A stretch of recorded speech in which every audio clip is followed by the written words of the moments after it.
Selamat sore Bapak Ibu Saudara yang terkasih dalam Tuhan. Salam. Haleluya. Puji nama Tuhan. Karena kemurahannya dan kasihnya kita boleh ada di tempat ini. Mari Bapak Ibu Saudara, kita mau satukan hati kita, kita datang dan menyembah Tuhan kita, Raja di atas segala raja. Haleluya. Ku percaya janji-Mu Tuhan atas setiap hidup kami.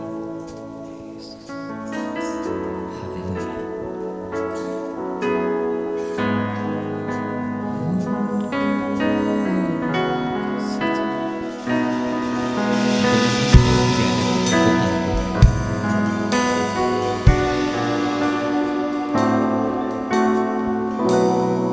Mari kita mengatakan,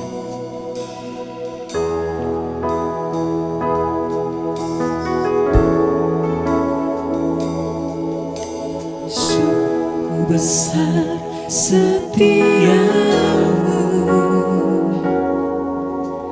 Kau nyatakan bagiku.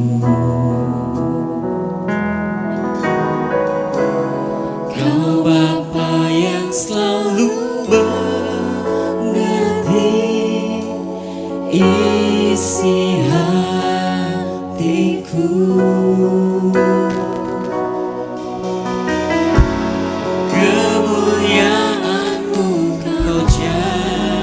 Jika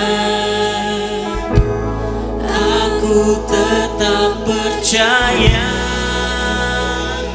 ku percaya janji-Mu ajaib terukir dalam kehidupanku. Ku berserah di dalam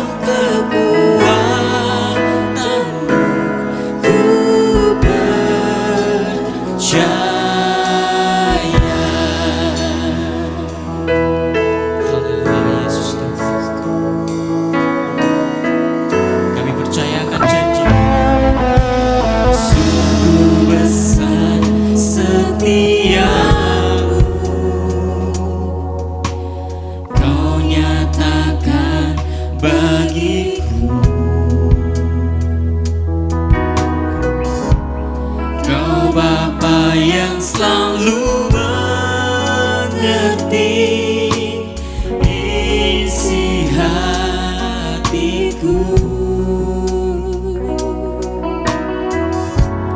Kemuliaan-Mu Kau janjikan, aku tetap percaya. Ku percaya janji-Mu ajaib terukir dalam kehidupanku. Ku berserah di dalam kekuatan-Mu, hanya Kau segalanya bagiku. Ku percaya janji-Mu ajaib terukir dalam kehidupanku. Ku berserah di dalam kekuatan-Mu. Ku percaya. Mari kita mau bangkit berdiri bersama-sama, Bapak Saudara. Kita mau bersama-sama menyembah Tuhan kita. Haleluya Yesus. Sungguh besar setiamu, Kau nyatakan bagiku. Kau Bapa yang selalu mengerti isi hatiku. Kemuliaan-Mu Kau janjikan, aku tetap percaya.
sore hari ini Tuhan, oh berkati setiap kami dan kami siap untuk memuji dan membesarkan Engkau Tuhan melalui pujian kami.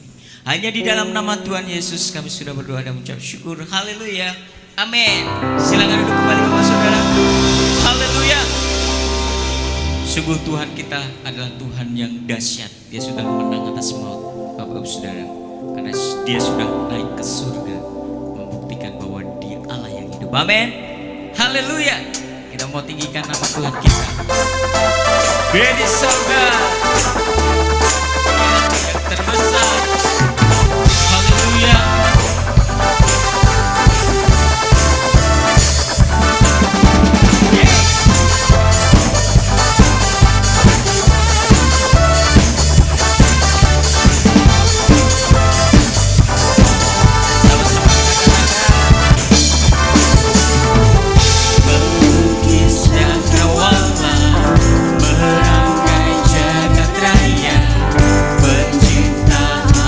Semesta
menandingi kuasa Tuhan. Haleluya.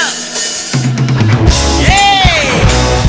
Lebih lagi Bapak Ibu Saudara, kita beri yang terbaik buat Tuhan kita, Raja di atas segala raja. Haleluya.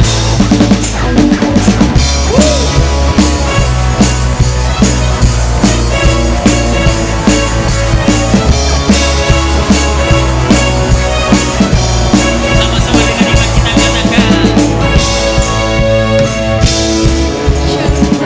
kau bandingkan perbuatannya yang heran. Haleluya. Tak ada kerajaannya yang terbesar, tak akan tergoyahkan. Semua musuh bergemetar menyembah nama-Mu Tuhan. Sorak kemenangan. Haleluya. Sungguh tak tertandingi, tak ada yang setara denganmu. Hanya Yesus Tuhanlah yang terhebat, jauh melebihi dari penguasa di dunia. Kerajaan-Mu kekal.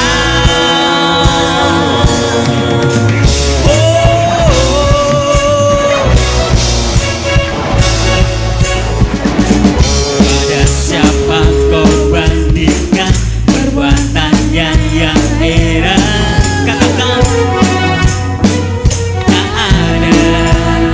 Amin.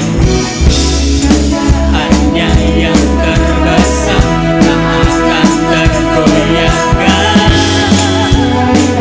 Semua musuh bergemetar menyembah nama-Mu Tuhan. Sorak kemenangan. Lompat sama-sama, yeay. Sungguh tak tertandingi, tak ada yang setara denganmu.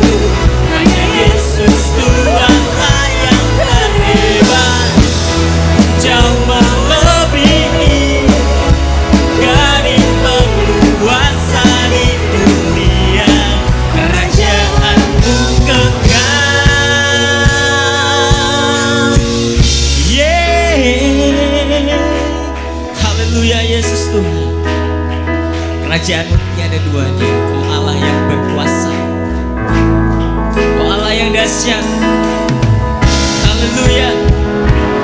Tiada yang menandingi kuasa-Mu Tuhan, karena kami bangga memiliki Allah yang seperti Engkau. Haleluya. Yeay. Pujilah nama-Mu Yesus Tuhan. Dengan segenap hati kita mau katakan kepada Tuhan kita, dengan iman kita, sungguh tak tertandingi kuasa-Mu. Yeay. Sungguh tak tertandingi, tak ada yang setara denganmu. Hanya Yesus Tuhanlah yang terhebat, jauh melebihi dari penguasa di dunia. Kerajaan-Mu kekal. Sungguh tak tertandingi, tak ada yang setara denganmu. Hanya Yesus Tuhanlah yang terhebat, jauh melebihi dari penguasa di dunia. Kerajaan-Mu kekal. Haleluya. Haleluya. Berikan sorak-sorai buat Tuhan kita. Haleluya. Haleluya. Silakan duduk kembali Bapak Saudara. Haleluya. Sungguh kebesaran-Mu luar biasa di dalam hidup kami Tuhan. ajar kami untuk belajar berharap senantiasa kepada Engkau Yesus Tuhan. Mari kita mau satukan hati kita.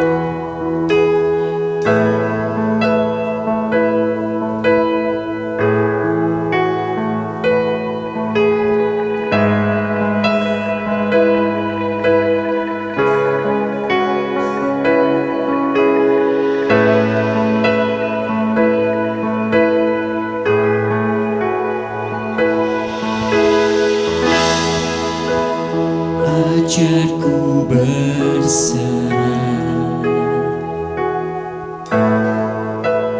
kuasai mataku,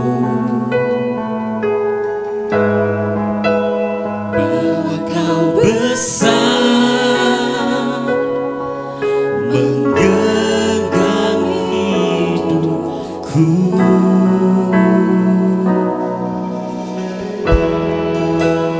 Walau ku berjalan di lembah yang gelap, tenang jiwaku, sebab Kau besertaku.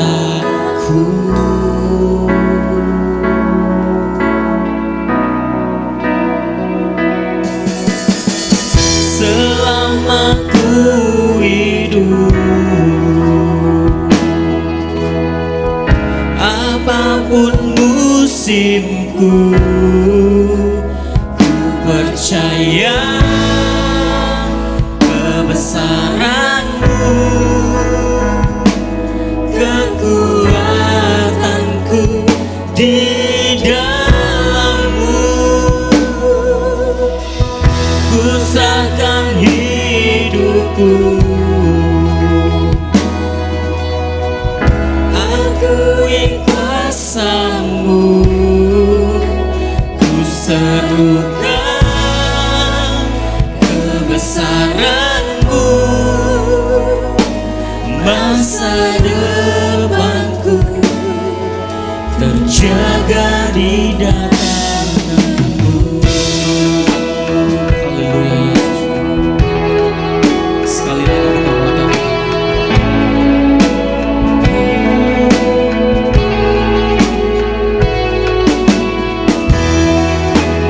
ajarku berserah, kuasai mataku, bahwa Kau besar menggenggam hidupku.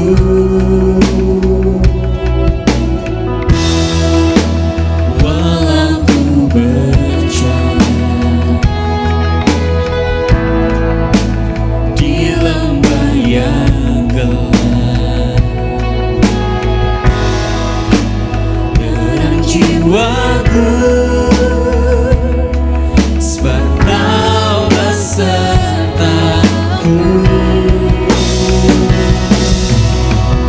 Selama ku hidup,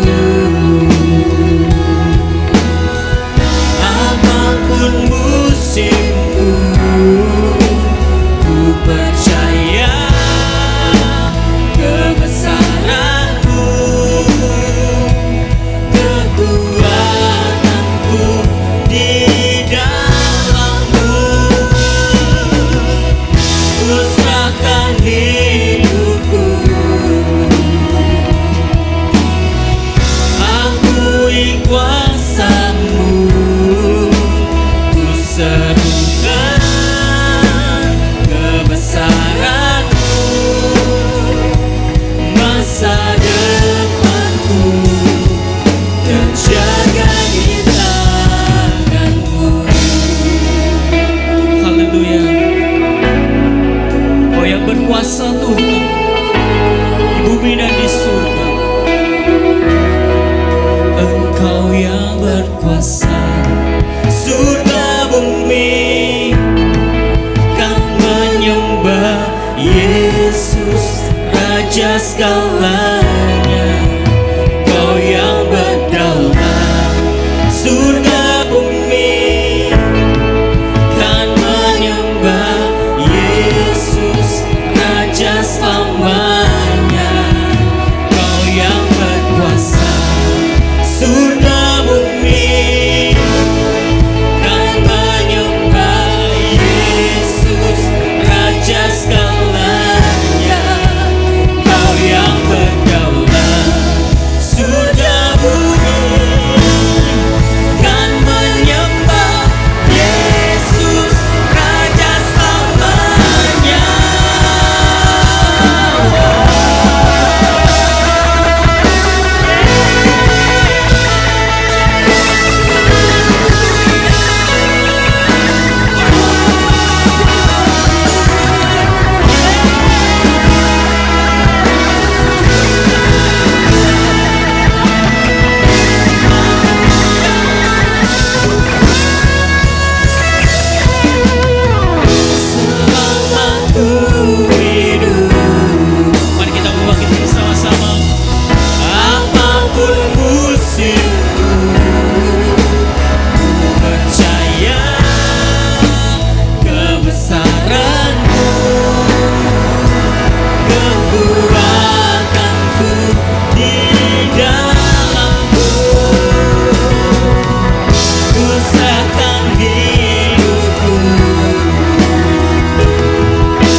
kebesaran-Mu, masa depanku terjaga di tangan-Mu. Haleluya, beri sorak-sorai bantuan kita. Yeay.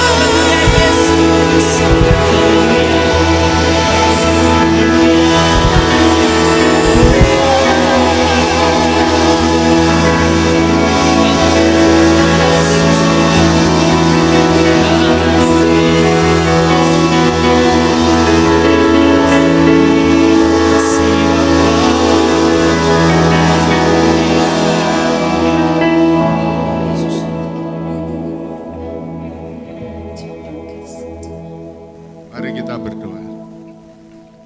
Ya Tuhan, mengucap syukur, terima kasih untuk petang hari ini.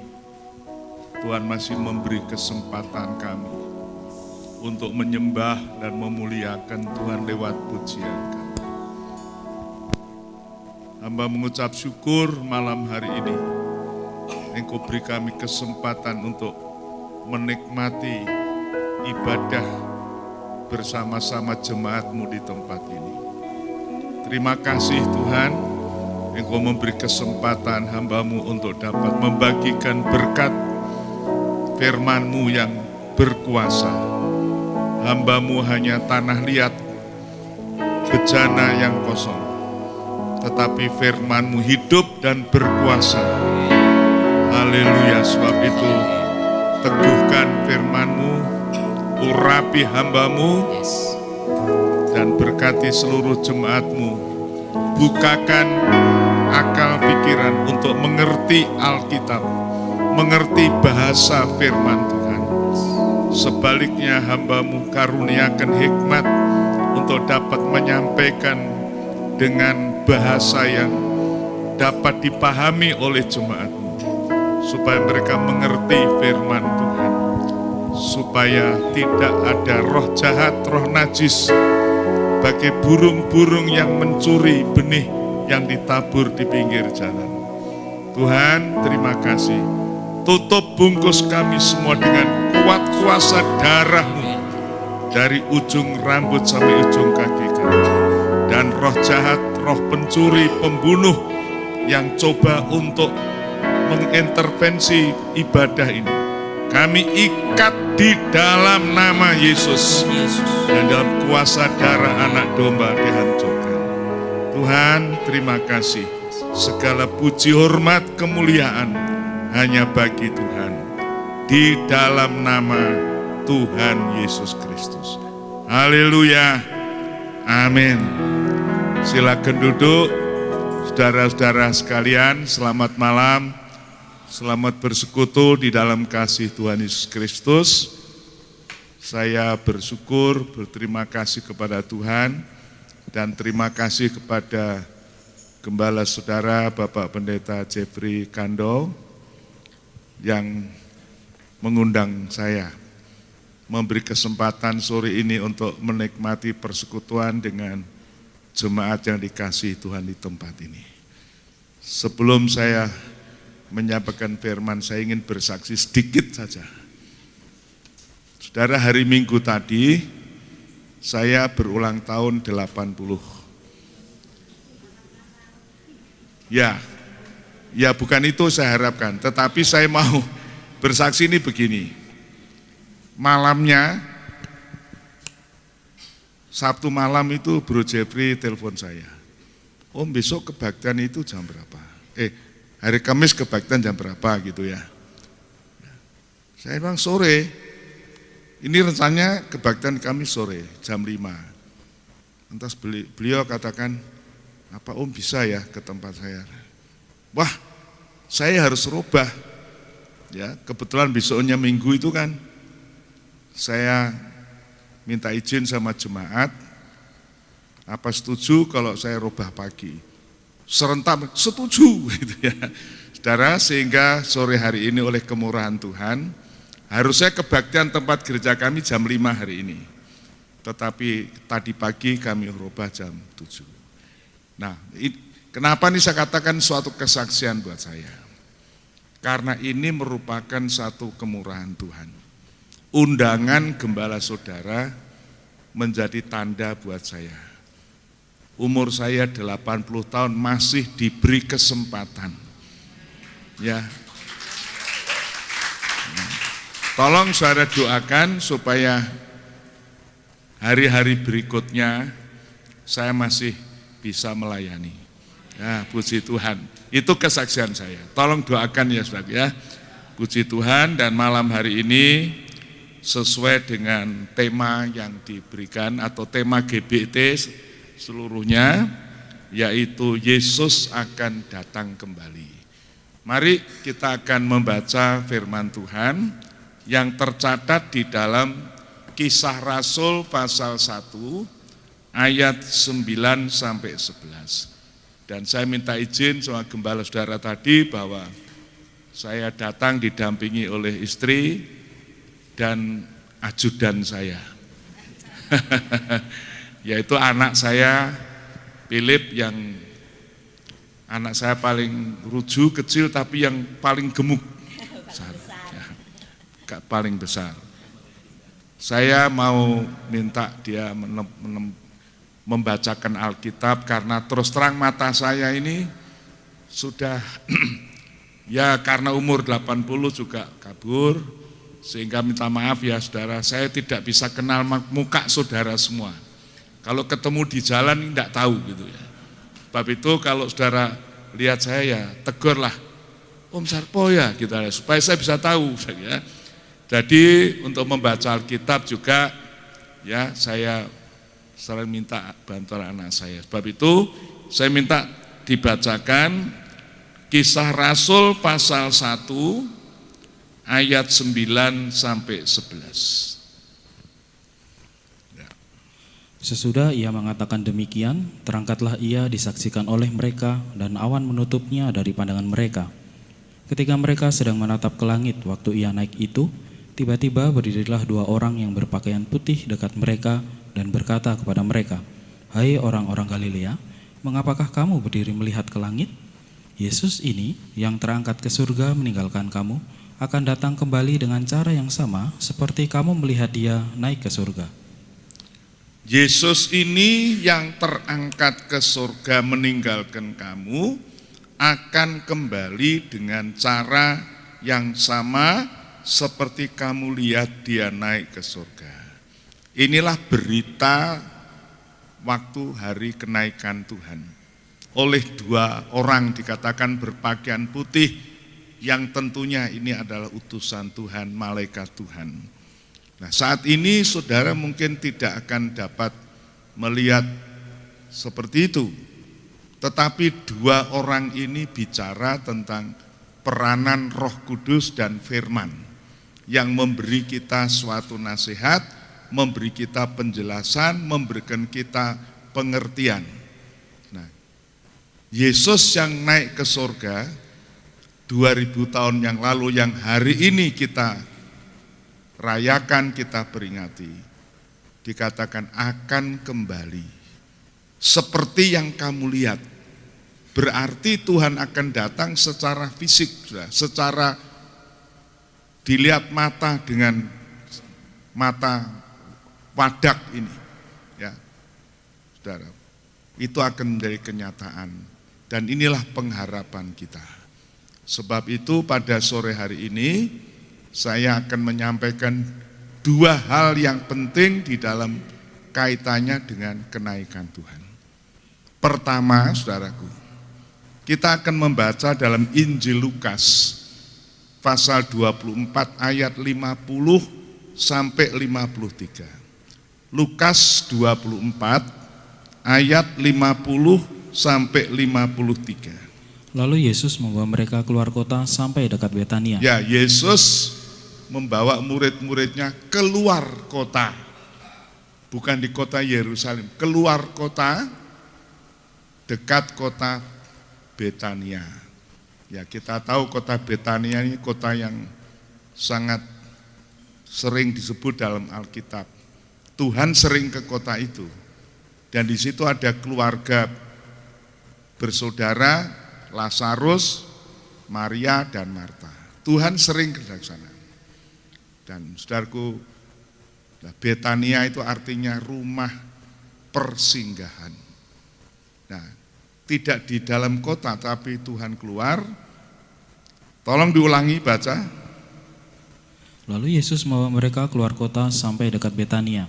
Di situ ia mengangkat tangannya dan memberkati mereka. Dan ketika ia sedang memberkati mereka, ia berpisah dari mereka dan terangkat ke surga. Mereka sujud menyembah kepadanya. Lalu mereka pulang ke Yerusalem dengan sangat bersukacita. Mereka senantiasa berada di dalam bait Allah dan memuliakan Allah. Yang saya mau sampaikan kepada saudara-saudara sekalian, waktu Yesus terangkat naik ke surga.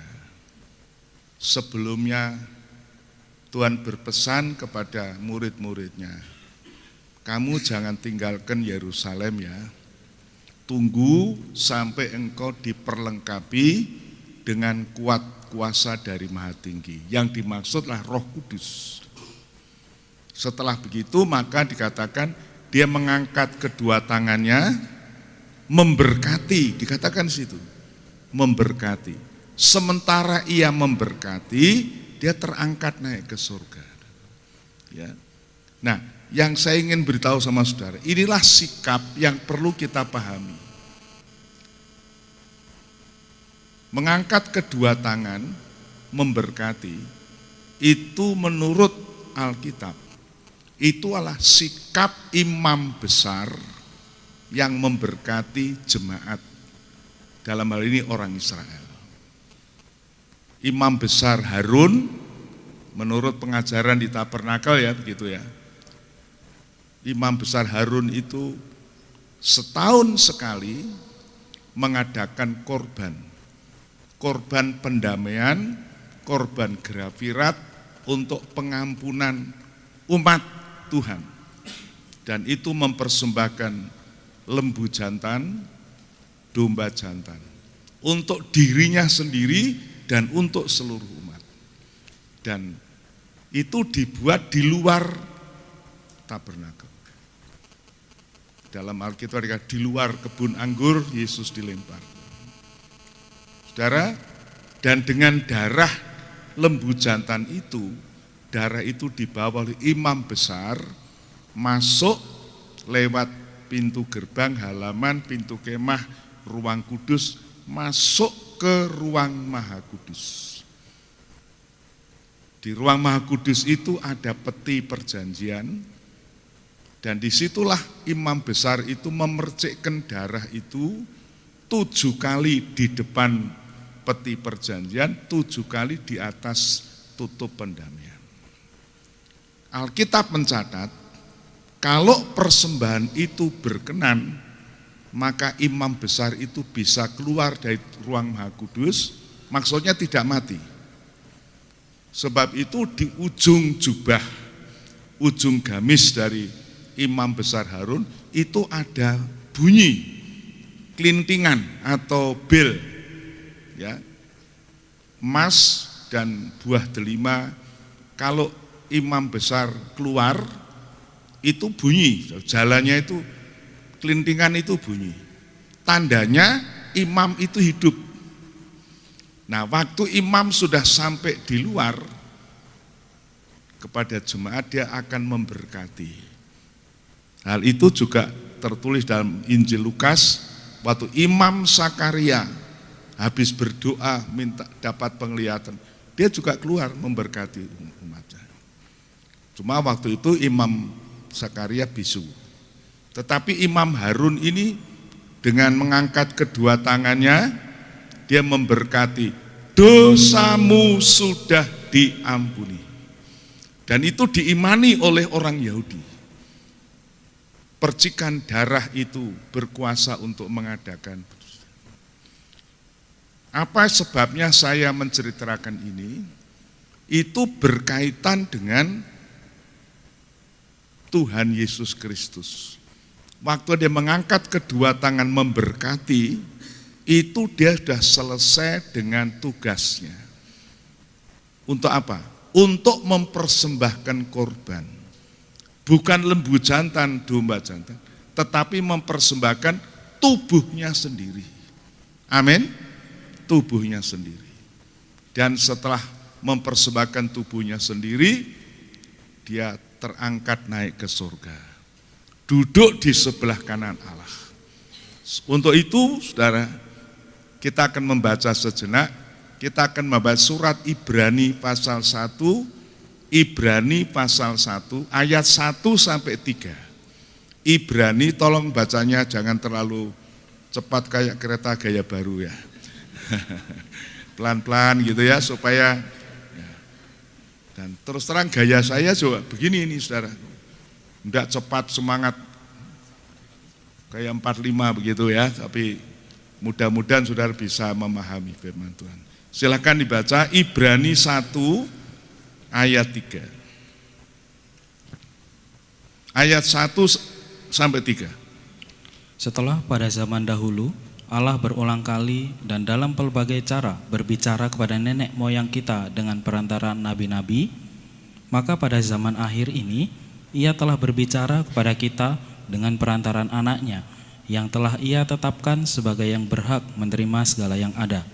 Oleh Dia, Allah telah menjadikan alam semesta. Ia adalah cahaya kemuliaan Allah dan gambar wujud Allah, dan menopang segala yang ada dengan firman-Nya yang penuh kekuasaan. Dan setelah Ia selesai mengadakan penyucian dosa, Ia duduk di sebelah kanan yang maha besar di tempat yang tinggi. Ya, saudara, ini menceritakan tentang Yesus yang datang. Dia adalah Allah yang maha besar, pencipta langit dan bumi, datang dalam wujud dalam tubuh manusia. Itu yang disebut anak. Dan Allah berbicara, firman itu menjadi manusia. Dalam Yohanes 1 ayat 14, firman itu menjadi daging, dan dalam bahasa aslinya bertabernakel di antara kita. Itu Yesus. Nah, yang saya akan sampaikan ini ayat 3 mengatakan, coba dibacakan ayat 3 sekali lagi. Ia adalah cahaya kemuliaan Allah dan gambar wujud Allah. Ia adalah gambar wujud Allah yang tidak kelihatan. Allah itu roh adanya tidak dilihat, dan tidak ada seorang pernah melihat Allah wujudnya bagaimana. Tetapi Yesus adalah gambarnya. Dalam Yohanes 1 ayat 18, Allah tidak dilihat oleh siapapun, tetapi Yesus anaknya itu menyatakan. Jadi di dalam pasal yang ke-10 Tuhan mengatakan, siapa melihat aku melihat Bapa. Ya, puji Tuhan. Tetapi tekanannya di sini yaitu tadi dikatakan, coba dibaca terus. Ia adalah cahaya kemuliaan Allah dan gambar wujud Allah, dan menopang segala yang ada dengan firman-Nya yang penuh kekuasaan. Dan setelah Ia selesai mengadakan penyucian dosa. Ini penting. Setelah Ia selesai mengadakan penyucian dosa. Ini yang saya maksudkan seperti yang dilakukan Imam Besar Harun. Ya, mengadakan penyembelian lembu jantan, domba jantan, dan darahnya itu dipakai untuk mengadakan grafirat, dipercikkan di depan tahta Allah, di depan peti perjanjian itu. Nah, setelah itu dia keluar memberkati. Nah, di sini dikatakan setelah Ia selesai mengadakan penyucian dosa. Itu maksudnya korban Kristus di atas kayu salib di Golgota itu merupakan saat Dia mengorbankan tubuhnya sendiri. Ya. Dan setelah diterima Tuhan, dikatakan di situ, duduk di sebelah kanan Allah yang Maha Besar, Dia tampil sebagai imam besar. Saudara, dalam surat Ibrani ini, kalau kita membaca seluruhnya, penulis surat Ibrani yang saya percaya itulah Rasul Paulus, dia ingin menampilkan Yesus sebagai imam besar agung. Itu inti dalam surat Ibrani. Dan itu diuraikan dalam surat Ibrani itu hampir 13 pasal, bicara tentang siapa Yesus. Dia bukan hanya tabib yang menyembuhkan orang sakit, tetapi Dia adalah imam besar sekaligus korban untuk menebus dosa. Puji Tuhan. Bab itu tadi dalam Lukas, seorang dokter yang berpikir secara ilmiah, dia katakan, Yesus mengangkat tangannya memberkati. Dan itu sebabnya dikatakan, itulah sikap imam besar. Dan kita bersyukur kita mempunyai imam besar yang sudah selesai mengadakan grafirat pendamaian pengampunan dosa oleh korban tubuhnya, darahnya sendiri. Mari kita baca sekarang pasal 4, Ibrani pasal 4. Ibrani pasal yang keempat, ayat 14. Karena kita sekarang mempunyai imam besar agung yang telah melintasi semua langit, yaitu Yesus anak Allah. Baiklah kita teguh berpegang pada pengakuan iman kita. Terus, Sebab imam besar yang kita punya bukanlah imam besar yang tidak dapat turut merasakan kelemahan-kelemahan kita.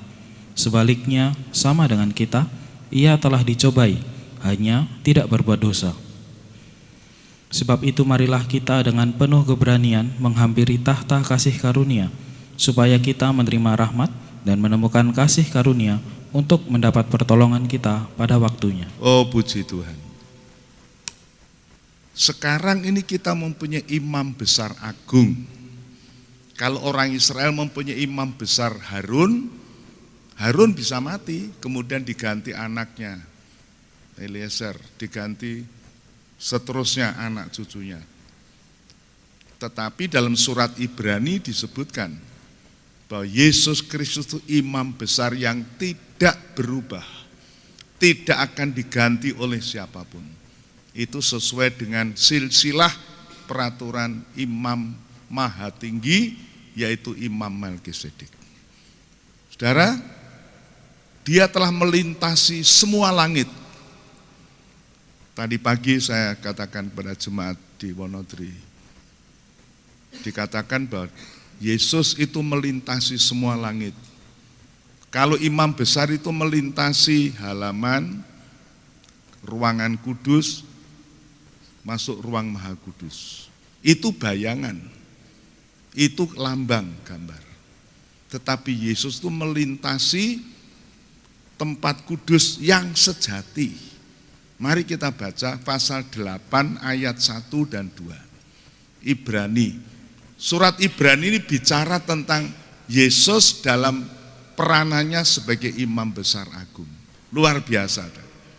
Ibrani 8 ayat 1 dan 2. Inti segala yang kita bicarakan itu ialah kita mempunyai imam besar yang demikian, yang duduk di sebelah kanan tahta yang maha besar di sorga, dan yang melayani ibadah di tempat kudus, yaitu di dalam kemah sejati yang didirikan oleh Tuhan dan bukan oleh manusia.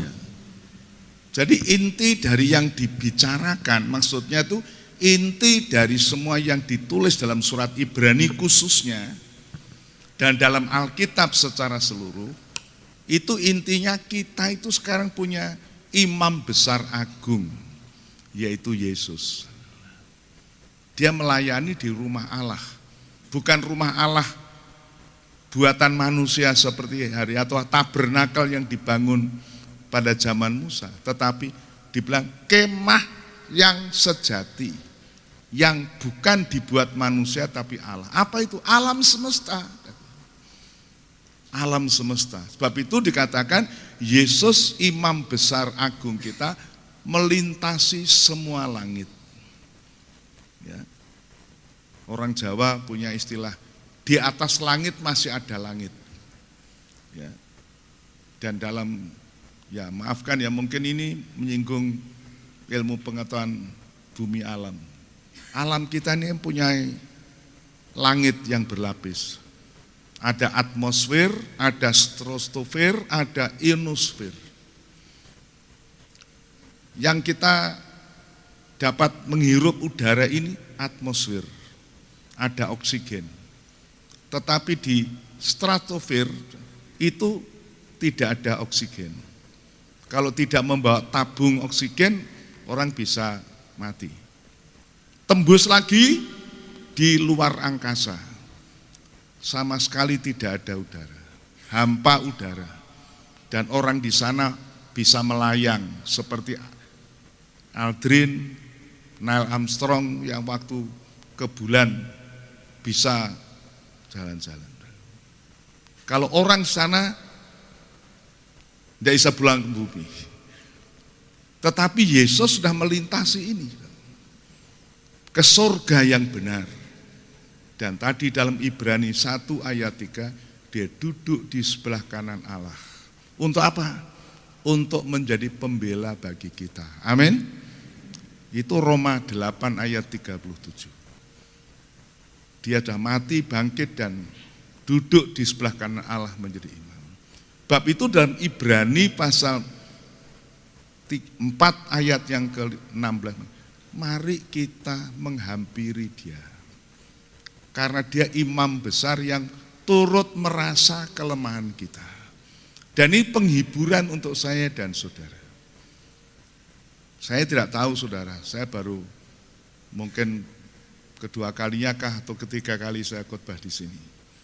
Saya tidak mengenal saudara seorang, tetapi Yesus imam besar tahu apa yang saudara sedang alami. Tahu kelemahan saudara, tahu penderitaan saudara, dan dia turut menanggung. Sebab itu mari kita menghampiri dia. Dia yang melayani di dalam rumah Allah. Kita ini hamba-hamba Tuhan, imam-imam kecil, tetapi Yesus imam besar agung yang hadir di tengah-tengah kita saat ini. Amin. Oh saudaraku, kalau satu umat, satu kaum tidak punya imam besar, ibadahnya itu sia-sia. Tidak ada yang bertanggung jawab. Tetapi puji Tuhan, kita punya Yesus, imam besar agung yang menyempurnakan ibadah kita. Ibadah kita itu kan belum sempurna. Masih banyak kekurangan, cacat celah. Maksud saya bukan nyanyinya fals, bukan. Tetapi dalam kehidupan kita sehari-hari, kita seringkali jatuh bangun di dalam kelemahan kita. Tetapi Yesus menanggung kelemahan kita, memikul sakit penyakit kita. Oh puji Tuhan. Sebab itu saudara, ini yang saya mau beritahukan. Pertama yang penting yang berkaitan dengan Yesus naik ke surga. Kita punya imam besar. Inti dari yang dibicarakan itu, kita sekarang punya imam besar. Dan ini suatu kebanggaan buat kita orang Kristen. Kita mempunyai imam besar yang menjadi pembela bagi kita. Dalam Roma 8 dikatakan, siapa yang akan menuduh kita, siapa yang akan menghukum kita, siapa yang akan mengganggu kita? Yesus yang telah mati jadi korban penebus dosa dan bangkit dan duduk di sebelah kanan Allah sebagai imam besar yang menjadi pembela bagi kita. Oh puji Tuhan, ini yang pertama. Sebab itu mari kita dengan setia menghampiri hadiratnya. Ibrani 4 ayat yang ke-16. Mari kita datang menghadap dia untuk mendapatkan rahmat, menjadi pertolongan pada waktunya. Kalau kita suka menghampiri Tuhan, mungkin pada waktu kita tidak mempunyai masalah, tetapi saudara, pada waktu itu kita berrahmat seperti orang menabung, menyelengi begitu. Pada waktu kita membutuhkan, itu menjadi pertolongan bagi kita. Itu yang pertama. Yang kedua, seperti tema gereja kita, yaitu Yesus yang terangkat ke surga akan datang kembali. Ini suatu kepastian. Bukan mungkin akan datang, tidak, pasti. Yesus sendiri berkata, aku pergi menyediakan tempat bagimu, dan kalau sudah, aku akan datang kembali menyambut kamu di mana aku ada, kamu berada. Ini kerinduan Tuhan sejak semula, saudara. Waktu Allah dalam perjanjian lama, dalam ingin membangun tabernakel karena Tuhan rindu. Ya, Keluaran 25 ayat 9, 8 dan 9. Mereka membuat tabernakel untukku supaya aku diam di tengah-tengah mereka. Ini kerinduan Allah untuk diam bersama umatnya. Dan waktu kita menjadi rumah Allah yang kudus, tubuh kita rumah Allah, Tuhan ingin tinggal bersama kita. Dan dia ungkapkan, supaya di mana aku ada, kamu juga ada. Dan satu kali kelak kita akan bersama-sama Tuhan di kota Yerusalem baru, di kemah Allah itu ada di bumi. Allah tinggal bersama kita. Oh puji Tuhan, ini janji Allah. Saudara, kalau kita mendapatkan informasi atau berita dari dua orang malaikat ini, dia akan datang kembali. Bagaimana sikap kita? Saudaraku, ini penting dan mungkin yang penting sekali pada saat ini. Karena semua hamba-hamba Tuhan sudah memberitakan tanda-tanda tentang kedatangannya itu sudah hampir terjadi semua. Tinggal menunggu waktu tombol dipencet, bunyi sangkakala atau sirene bunyi. Dan waktu itu dalam waktu sekejap orang yang mati dibangkitkan, orang yang hidup diubahkan, naik bertemu Tuhan di udara. Haleluya. Dan ini janji Tuhan. Maka perlu sikap dari orang Kristen, sikap dari kita hamba-hamba Tuhan untuk menantikan kedatangan Tuhan. Mari kita baca Markus 13. Markus, Injil Markus, ya. Injil Markus 13. Ya, ini iPad saya mungkin kehabisan baterai. Baca ayat yang ke 33 mungkin ya. Markus 13. Hati-hatilah dan berjaga-jagalah, sebab kamu tidak tahu bila manakah waktunya tiba. Teruskan. Dan halnya sama seperti seorang yang berpergian, yang meninggalkan rumahnya dan menyerahkan tanggung jawab kepada hamba-hambanya, masing-masing dengan tugasnya, dan memerintahkan penunggu pintu supaya berjaga-jaga. Karena itu berjaga-jagalah, sebab kamu tidak tahu bila manakah tuan rumah itu pulang, menjelang malam, atau tengah malam, atau larut malam, atau pagi-pagi buta, supaya kalau ia tiba-tiba datang, jangan kamu didapatinya sedang tidur. Apa yang kukatakan kepada kamu, kukatakan kepada semua orang, berjaga-jagalah. Saudara, ini pesan langsung dari Tuhan Yesus. Ya, ayat yang ke-34 dia berkata, dan halnya sama seperti seorang yang bepergian dan meninggalkan rumahnya dan menyerahkan tanggung jawab kepada hamba-hambanya masing-masing dengan tugasnya. Saudara, dikatakan itu sama halnya. Apa? Kedatangan Tuhan itu sama halnya seperti seorang majikan atau seorang tuan yang meninggalkan rumah. Tetapi dia pasrahkan tanggung jawab tugas kepada hamba-hamba yang ditinggalkan. Saudara, maafkan ya, saya cerita sedikit masa remaja saya. Masa kecil saya kurang berbahagia begitu. Saya sambil sekolah di SMP menjadi kacung Belanda. Tahu kacung ya saudara? Orang Semarang tahu enggak kacung? Ya. Kalau sekarang istilahnya bahasa office boy gitu.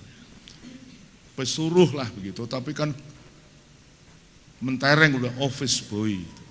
Ya. Gembala sapi, cowboy gitu, rasanya bangga banget gitu ya. Padahal kacung itu artinya suruhan. Itu tahun 56 sampai 57. Saya masih remaja begitu. Sambil sekolah SMP di Sidodadi, karena orang tua tidak bisa membiayai, saya sambil kerja. Ya itu jadi kacung. Jadi saya punya pengalaman menjadi kacung, pembantu. Nah, orang Belanda itu ternyata saudaraku, kalau punya pembantu bukan cuma satu dua, ada namanya koki, tukang masak, ada namanya jongos, tahu jongos? Itu tukang atur makan, toto dahar, itu khusus jongos. Ada babu, dalam, babu luar. Babu dalam itu yang membersihkan kamar tidur, atur semua spray. Babu luar itu babu cuci pakaian, setrika. Dan masih ada tukang kebun alias kacung tadi itu. Nah itu saya. Nah itu kalau tuan saya, Tuan Bause namanya, orang Belanda. Saya tidak ingat apa pegawai BAT atau pegawai BPM atau saya tidak begitu. Tapi kalau dia pulang, yuk kamu tugasmu ya, jangan lupa nyiram kembang dan sebagainya. Nah kalau koki ya masak yang enak dan sebagainya, jongos begitu. Jadi masing-masing punya tugas dan ada tanggung jawab. Nah dalam ayat 34 ini hal itu sama dengan ini. Tuan ini pergi akan datang kembali. Sebab itu berjaga-jaga karena kamu tidak tahu kapan datangnya. Nah, mari saudara, maksud saya ini, mari kita jemaat Tuhan. Kita itu anak-anak Tuhan. Ditinggalkan Tuhan naik ke surga, dia akan datang kembali. Tapi sewaktu dia berangkat, ada tugas untuk saudara. Amin. Masing-masing punya tugas, tidak sama. Pak Jeffrey, tugas saya mempersiapkan khotbah, menjawab firman dan sebagainya. Tapi ada yang lain bertugas. Dan tugas itu tidak sama. Tetapi masing-masing kita dituntut tanggung jawab. Dan tanggung jawab itu harus kita berikan waktu datang kembali. Oh puji Tuhan. Bab itu mari kita anak-anak Tuhan berdoa, Tuhan apa yang saya bisa lakukan. Jangan mengatakan, oh saya tidak punya tugas apa-apa. Saya pokoknya datang di kebaktian, duduk, tengok-tengok, manis di situ, ya, sambil nunggu gedok, begitu. Itu kan istilah orang Jawa tuh. Esok-esok lunggu neng ngebuk, tengok-tengok, nunggu getuk. Ya waktu itu saya masih kecil. Kalau punya uang setengah bribil, saudara kan tidak tahu setengah bribil itu berapa. Itu bisa beli getuk satu untuk sarapan cukup parah. Saudara, tetapi menjadi anak Tuhan bukan begitu. Bukan duduk tengok-tengok nunggu getuk, bukan. Kita punya tugas masing-masing. Oh saudara, tugas masing-masing. Ada tugas yang mungkin saudara anggap, wah itu bukan tugas saya, padahal itu satu pelayanan. Supaya kita mengerti, tugas dalam ladang Tuhan, dalam kebun anggur Tuhan itu tidak sama, saudara. Tetapi masing-masing mempunyai tanggung jawab. Oh puji Tuhan, saya tidak bisa menguraikan satu persatu. Tetapi saudara-saudara, saya tidak mengerti gembala saudara melewati proses ini. Tapi saya itu sekolah Alkitab tahun 58. Ini semua kalian mungkin belum lahir. Saya sudah sekolah Alkitab dan menjadi pengerja di gereja Jomblang itu. Gereja yang sekarang jadi metro itu gereja di mana saya jadi pengerja. Luas panjangnya mungkin bisa 5 kali ini, lebarnya sak gini, panjangnya ini jadi lebarnya, dan panjangnya mungkin ada, sebab itu dulu gedung bioskop. Nah itu tugas saya beserta teman-teman, ngepel gereja itu, ngepel gereja itu. Ngepelnya bukan dengan selabur seperti sekarang enak begitu, ngepel berlutut. Karena pakai kain harus dengkul itu ngapal saudaraku. Bukan kamar berdoa, bukan. Ya. Jadi saya ada kapal paling tidak 2 di sini. Di lutut itu ada kapalnya. Bukan karena berdoa, ya berdoa juga sih ya, tetapi kapalnya itu karena berlutut ngepel itu. Itu tugas saya. 59 sampai 61 sebelum jadi hamba Tuhan. Jadi saudara, itu tugas. Itu salah satu lah begitu. Oh puji Tuhan.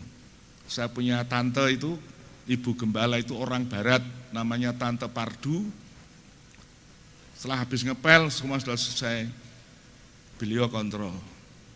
Dia pakai sapu tangan yang putih itu, saudara, digosokkan di lantai. Kalau oh, sini.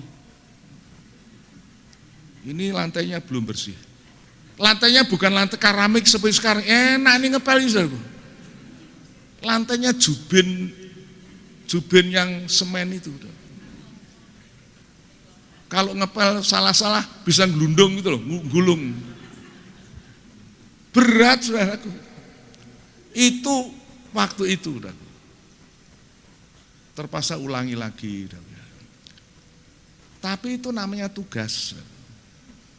Tapi saya yakin, saya mengucap syukur dengan lewat itu Tuhan menggembleng saya sampai hari ini. Membersihkan lantai, membersihkan WC, kamar mandi, buat saya bukan suatu yang asing. Itu salah tugas. Tetapi yang penting, saudara-saudara, kita masing-masing ada tugas. Mari kita baca Matius pasal 24 ayat 45 sampai seterusnya. Matius 24 ayat 45. Siapakah hamba yang setia dan bijaksana yang diangkat oleh tuannya atas orang-orangnya untuk memberikan mereka makanan pada waktunya? Berbahagialah hamba yang didapati tuannya melakukan tugasnya itu ketika tuannya itu datang. Aku berkata kepadamu, sesungguhnya tuannya itu akan mengangkat dia menjadi pengawas segala miliknya. Ya, saudara, ini indah. Hamba Tuhan itu bilang, hamba yang setia dan bijaksana. Kata setia itu berarti mau bekerja, mau melayani, bukan waktu dikasih berkat. Setia itu dalam waktu senang dan susah, dia tekun melayani, melaksanakan tugas. Sebab apa? Dia diangkat oleh tuannya. Seorang hamba Tuhan itu bukan diangkat gerejanya, organisasi, bukan. Kita itu diangkat oleh Tuhan Roh Kudus. Memang melalui pengurus gereja tentunya. Tetapi kalau Tuhan tidak mengangkat kita, kita tidak bisa jadi. Sebab itu kita mempertanggungjawabnya kepada Tuhan. Dan kita harus setia dan bijaksana. Haleluya. Melaksanakan Tuhan. Untuk apa? Menyediakan makanan. Jadi hamba-hamba Tuhan itu bukan suatu kemegahan, pendeta, bukan. Itu koki, saudaraku. Koki yang kerja di dapur itu mempersiapkan makanan untuk isi rumah. Amin. Wah, dia sudah mengatur menu bagaimana ya supaya bisa. Itu hamba Tuhan. Oh, puji Tuhan. Baca ayat yang ke-46 ya, 46. Berbahagialah hamba yang didapati tuannya melakukan tugasnya itu ketika tuannya itu datang. Nah, ini ayat yang penting. Berbahagialah hamba yang didapati tuannya sedang melakukan tugasnya. Nah, tugas kita apa, saudaraku? Kalau jongos ya mengatur meja supaya rapi begitu ya. Kalau koki ya masak. Kalau babu cuci ya sedang nyuci, setrika dan sebagainya. Kalau kacung seperti saya ya merawat rumput, memotong rumput, nyiram bunga dan sebagainya. Itu tugas. Lah betapa baik. Kalau tuannya datang ya seringkali diam-diam. Tapi kalau tuannya datang masih jauh sudah pakai din gitu, wah tahu, oh Tuhan saya datang, wah sibuk situ. Tetapi kalau tahu-tahu datang, kita sedang tidur, misalkan, loh kamu kok tidur? Kan dapat marah. Tetapi inilah, berbahagialah hamba yang didapati sedang melakukan tugasnya ketika tuannya datang. Nah, Yesus akan datang kembali tadi, amin. Berbahagia saudara yang didapati saudara sedang melakukan tugas. Minimal saudara sedang setia beribadah berada di gereja. Nah kalau Tuhan datang saudara berada di tempat lain halnya. Apalagi tempat-tempat yang maksiat dan sebagainya. Di kafe kah atau di bar atau bagaimana, tempat judi kah dan sebagainya.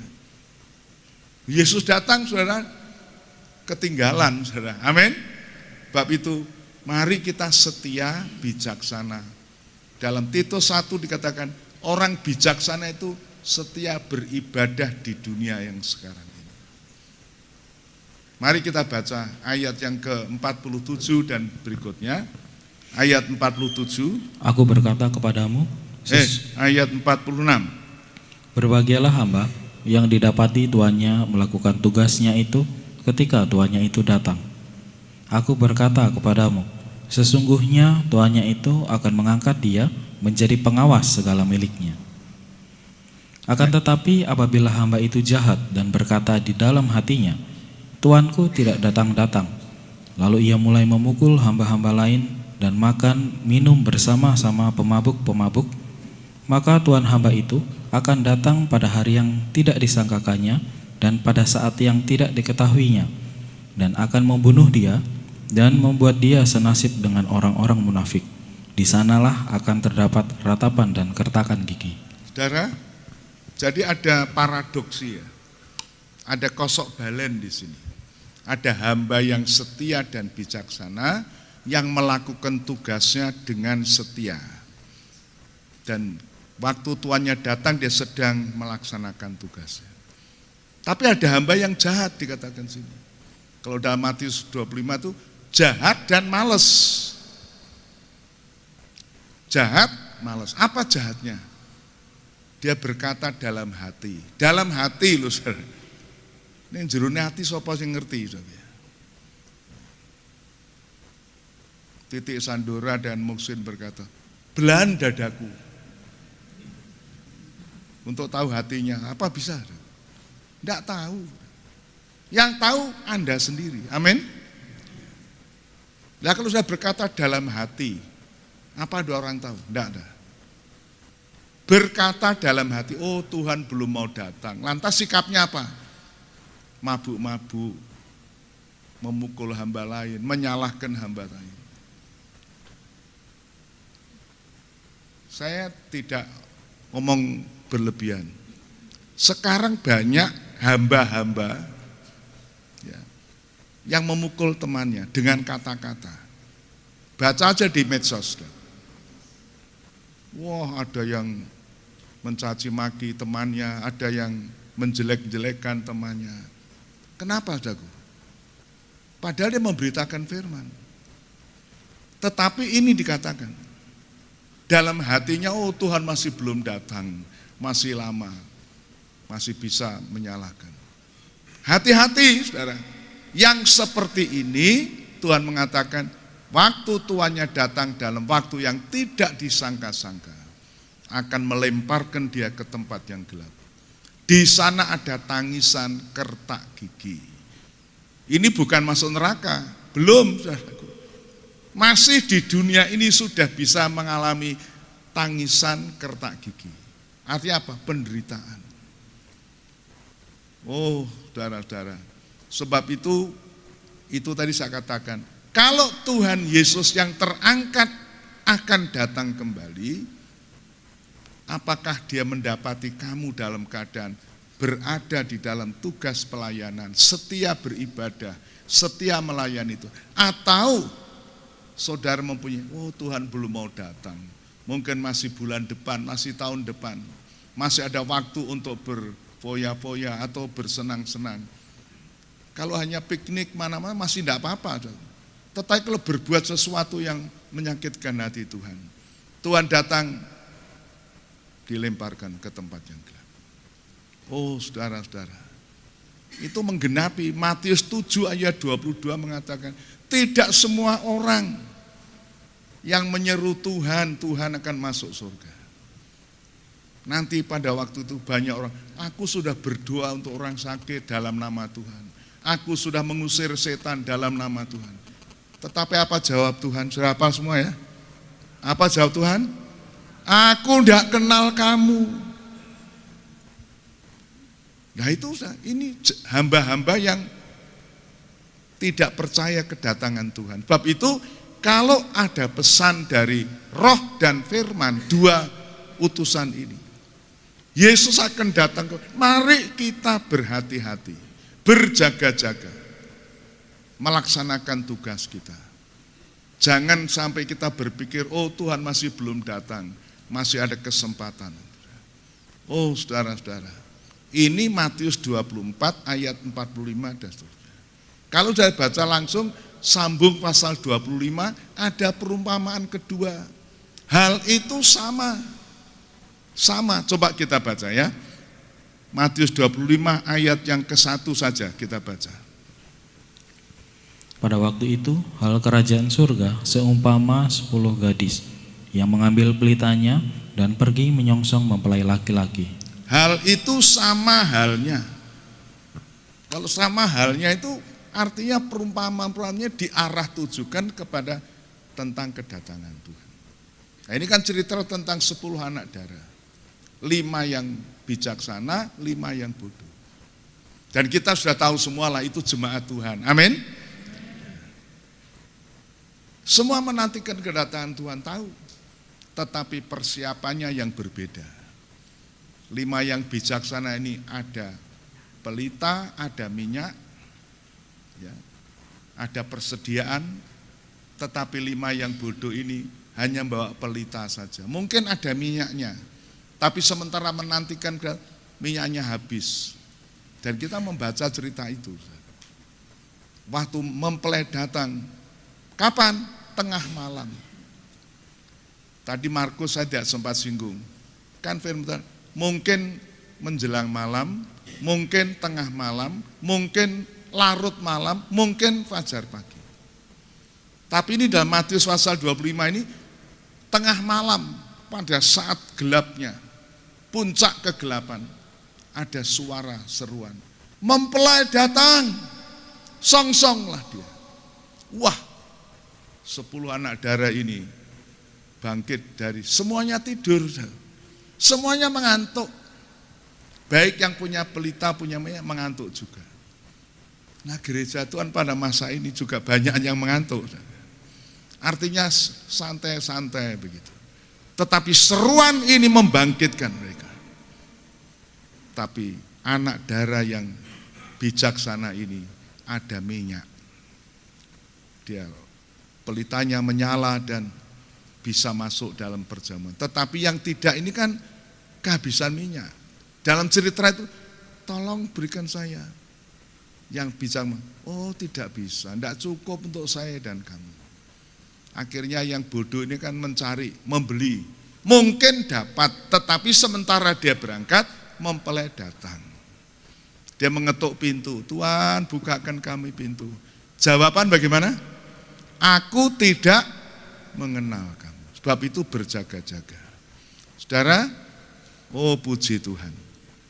Kami dari Gereja Pantai Kosta, sejak awal ada tradisi.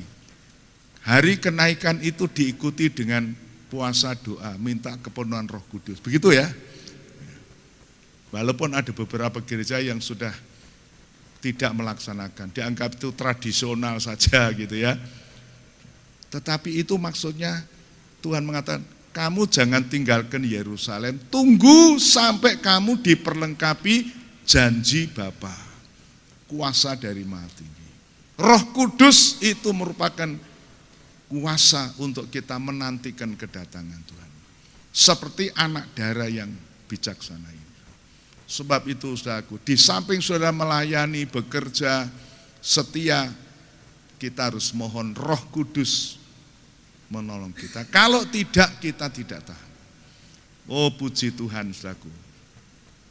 Malam ini firman Tuhan mengingatkan kita. Yesus yang terangkat naik ke surga dari hadapan kamu akan datang kembali. Oh saudaraku, Yesus terangkat naik ke surga bukan kembali kepada kemuliaannya tetapi sebagai imam besar yang tetap berdoa untuk saudara sampai hari ini. Amin. Sebab itu kalau kita ada masalah, mari kita datang kepadanya. tetapi dia akan datang kembali. Kalau sudah datang waktunya. Nanti kita akan, yang mati akan dibangkitkan, yang masih hidup akan diubahkan. Itu janji Tuhan. Saudara, puji Tuhan. Saya sangat bersyukur malam hari ini dapat menyampaikan berkat Tuhan ini untuk saudara-saudaraku. Mari kita setia. Yang jemaat merasa jemaat setia beribadah minimal itu. Mungkin aku bukan pendeta, aku bukan singa. Tapi ada tugas yang saudara bisa lakukan. Apa? Berdoa. Berlutut berdoa. Ada satu cerita, ini maafkan ya. Cerita. Ada seorang pendeta itu mimpi. Mimpi itu melihat encim yang di ujung sana itu sudah tua. Kok dapat mahkota besar. Mahkota. Ini pendeta waktu dia kok enggak punya rumah. Dia datang sama ibu ini. Ibu bikin apa kok dapat mahkota? Enggak bikin apa-apa, boksu. Kan itu orang zaman dulu panggil pendeta boksu. Enggak apa? Saya cuma berdoa tuh boksu supaya boksu sehat, boksu bisa menyampaikan firman. Oh, cuma itu? Iya. Kok dapat mahkota besar? Lah itu Tuhan yang menilai. Saudara, ini ilustrasi. Saya kira itu apa cerita betul apa tidak, saya juga tidak tahu. Tapi itu perumpamaan saya terima. Artinya apa, saudara?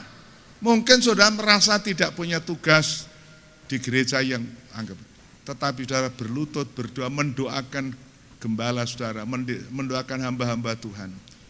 Tuhan yang menilai saudara. Amin. Oh, haleluya. Saya akan tutup dengan pujian. Haleluya, haleluya. Yesus mau datang kembali. Haleluya, haleluya. Yesus mau datang kembali. Oh, waktu Tuhan datang kembali, ada pertemuan di udara, pertemuan yang manis, amin. Tetapi pertanyaannya, apakah kita siap? Apakah Tuhan mendapati kita sedang melakukan tugas? Ini satu pertanyaan yang harus kita jawab, bukan dengan jawaban omongan. Sikap kita menjadi hamba yang setia dan bijaksana. Haleluya, haleluya. Yesus mau datang kembali. Haleluya, haleluya. Yesus mau datang kembali. Kita nyanyikan semua yang bisa, ya. Saya serahkan kepada gembala saudara. Haleluya. Yesus mau datang kembali. Haleluya, haleluya. Yesus mau datang kembali. Haleluya, haleluya. Haleluya,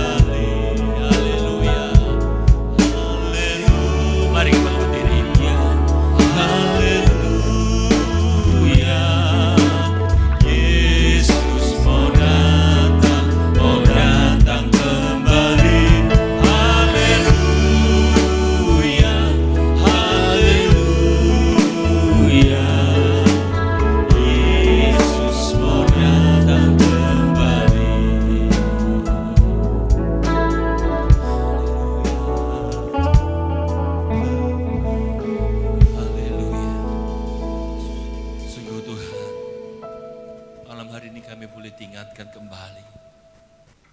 Satu hari Engkau akan datang kembali sebagaimana Engkau terangkat.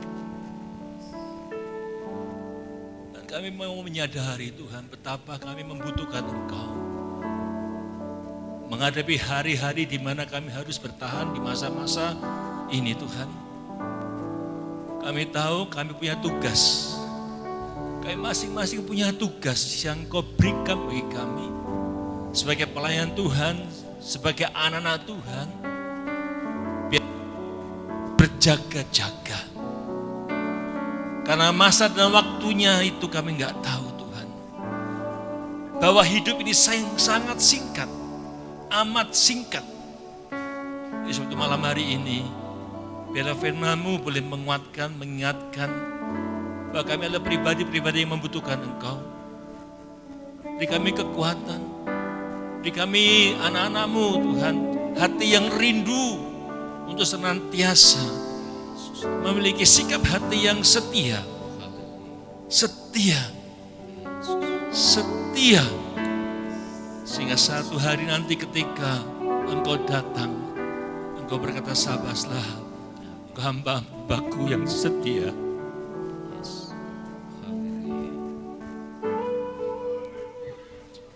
Terus Tuhan, bila setiap kami malam hari boleh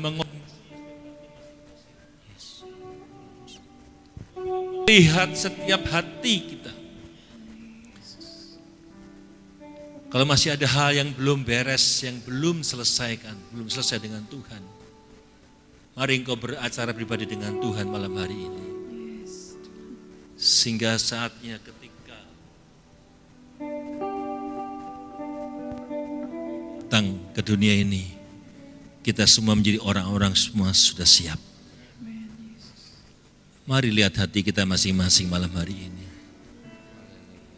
Mari mengoreksi dan memeriksa setiap hati.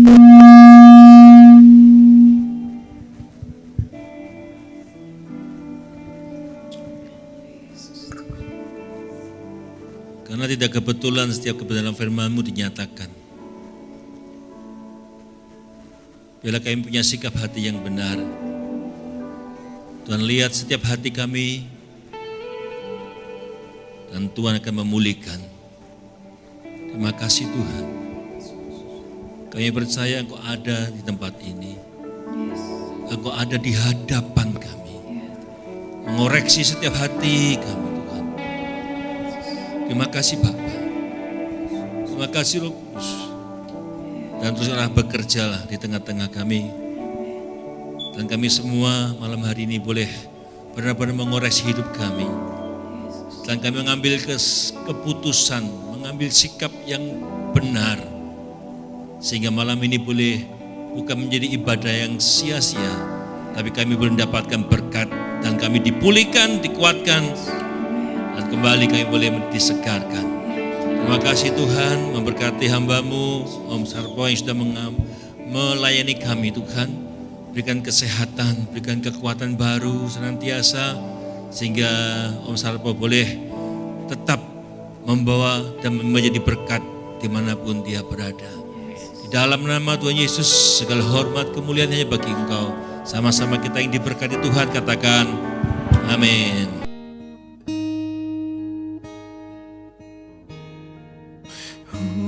Urapilah kami dengan minyak baru, penuhilah kami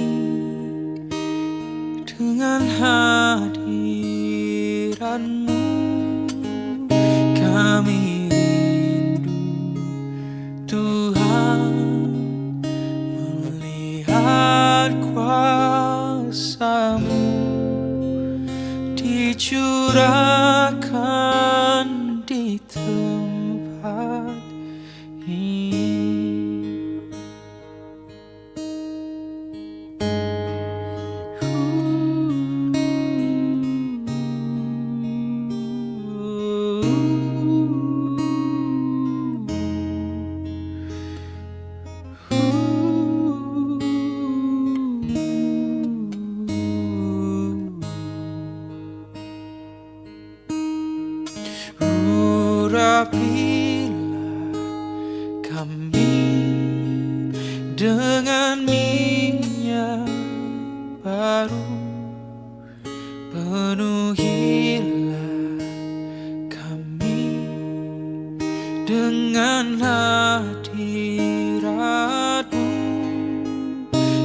Kami rindu Tuhan melihat kuasa-Mu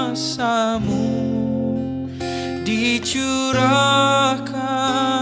di tempat ini. Urapilah kami dengan minyak baru, penuhilah kami dengan hadirat-Mu. Kami rindu Tuhan melihat kuasa-Mu dicurahkan di tempat ini. Urapilah kami dengan minyak baru, penuhilah kami dengan hadirat-Mu. Kami rindu Tuhan melihat kuasa-Mu dicurahkan di tempat ini, dicurahkan